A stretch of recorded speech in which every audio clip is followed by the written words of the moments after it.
Заврши истрагата за одговорноста на полициските службеници за пожарот во кочанската дискотека Пулс. За 10 дена ќе има и одлука, потврди шефот на обвинителството за гонење на организиран криминал Ислам Абази. Истрагата се води против 26 мина полициски службеници за тешки дела против општата сигурност.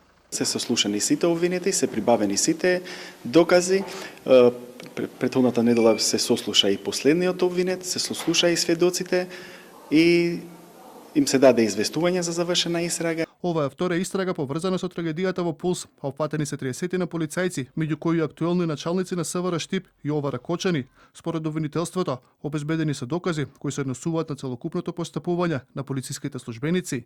Истрагата се води во таа насока да видиме корпусите на секого од лицата за полициски обврзување, што се корпусите на секој од нив. Родителите на загинатите деца во 24 анализа сведочат токму за сериозните пропусти на полицијата, која ноќта правела рација и според нивното сведочење го отежнала излегувањето од дискотеката. Во кочанското обвинителство се води уште еден процес во кој опфатени се инспектори од УЈП, двајца од нив, меѓу кои братот наведе претседателката на кривичен суд, се во домашен притвор, откако судот во Кочани го отврди барањето да им се определи ефективен притвор.